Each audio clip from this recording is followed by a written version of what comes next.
Hello, Bacho. Let's read the question. So the question says, in a hurdle race, a player has to cross 10 hurdles. The probability that he will clear each hurdle is 5 by 6. What is the probability that he will knock down fewer than 2 hurdles? So बच्चों आओ इसका की concept लिखते हैं की concept so बच्चों यहाँ पे मैं बाइनोमियल डिस्ट्रीब्यूशन की बात करूंगा बाइनोमियल डिस्ट्रीब्यूशन सो बच्चों बाइनोमियल डिस्ट्रीब्यूशन होता है when p of x is equal to r, it is equal to ncr multiplied by p to the power r multiplied by q to the power n minus r, and the formula for probability बच्चों is equal to favorable outcomes upon outcomes. ये तो हमें पता ही होना चाहिए, भले ही हम question में इसको यूज करें कि ये डायरेक्ट अप्रोच का क्वेश्चन है, सो हम यूज कर सकते हैं, नहीं भी कर सकते हैं, कोई प्रॉब्लम नहीं है. सो बच्चों अब इस क्वेश्चन को पढ़ते हैं. A player has to cross 10 hurdles. तो यहाँ पे एक वेरिएबल लेते हैं n, जो हमारा बाइनोमियल डिस्ट्रीब्यूशन में है, that is number of hurdles. Number of hurdles वो कितने दे रखे हैं बच्चों? 10. अब इसमें फेलियर है बच्चों कि वो पास कर जाएगा हर्डल को, और जो मेरा सक्सेस है वो है कि वो नॉक डाउन कर जाएगा, मतलब उनसे भिड़ जाएगा जाके. सो देखो जो अगर मैं पी की बात करूं सक्सेस की, सो वो होगा knock down hurdles, knock down hurdles. और मेरे को इस क्वेश्चन में क्यू दे रखा है that he will clear the hurdles. Q है clear the hurdles which is given to me as 5/6. अब मेरे को पता है कि जो p होता है that is 1 minus q. So 1 minus 5/6 is equal to 1/6. तो यहां से मैंने p की वैल्यू क्या निकाली बच्चों? 1/6. ये मैंने p की वैल्यू निकाल दी. अब बाइनोमियल डिस्ट्रीब्यूशन जो होता है p of x is equal to से r, that is ncr multiplied by p to the power r multiplied by q to the power n minus r. तो अगर इसमें मैं पुट करूं, बेसिक जनरल फॉर्मूला बनाऊं, तो 10cr मल्टीप्लाइड बाय p की value हमने क्या निकाली बच्चों? 1/6 to the power r multiplied by 5/6 to the power 10 minus r. अब he will knock down fewer than 2 hurdles, मतलब 2 से कम नॉक डाउन करेगा. सो प्रोबेबिलिटी ऑफ मुझे किसकी निकालनी है? Fewer than 2 hurdles. वो मैं कैसे दे सकता हूँ बच्चों? That will be equal to probability of knock, कितना?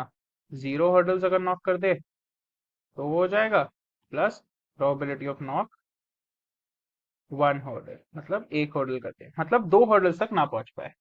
सो I will give them as बच्चों probability of x is equal to 0 plus probability of x is equal to 1.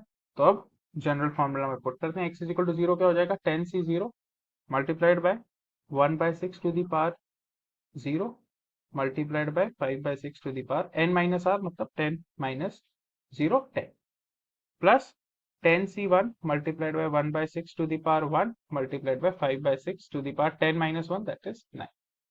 अब इसे सॉल्व कर लेते हैं बच्चों. अब ये देखो 10c0 10c1 दे रखा है, मतलब एनसीआर के फॉर्म में दे रखा है, which is n factorial upon r factorial multiplied bye n minus r का होल फैक्टोरियल. तो अगर 10c0 की बात करूं, एंड सिंस वी नो कि 0 फैक्टोरियल इज इक्वल टू 1, ये भी याद रखने वाली बात है. तो 10 फैक्टोरियल हो जाएगा upon 0 factorial multiplied by 10 minus 0 का factorial is 10 factorial multiplied by anything to the power 0 is 1. So क्या बचा? 5/6 होल पावर 10, प्लस 10c1 की अगर मैं बात करूं तो 10 factorial upon 1 factorial multiplied by 10 minus 1 का factorial is 9 factorial multiplied by 1/6 to the power 1 is 1/6 और 5/6 की पावर 9, राइट. तो 10 फैक्टोरियल से 10 फैक्टोरियल कटा, 0 फैक्टोरियल, ये बचा 1. 10 फैक्टोरियल से 9 फैक्टोरियल कटा, तो ये बचा 10. अब बच्चों इसे सॉल्व कर लेते हैं. तो यहाँ पे मेरा क्या बचा? अगर मैं टोटल में से कॉमन ले लूँ, या तो मैं टोटल में से कॉमन ले लेता हूँ बच्चों, क्या? 5/6 की पावर 9 को. तो ये बचा 1, सॉरी ये बचा 5/6, ये बचा 5/6 plus 10 multiplied by 10 multiplied by 1/6. ये मेरा पूरा एक्सप्रेशन बच गया। This is my expression left बच्चों, बेटर है नॉट बैड। तो बच्चों इसको सॉल्व करते हैं।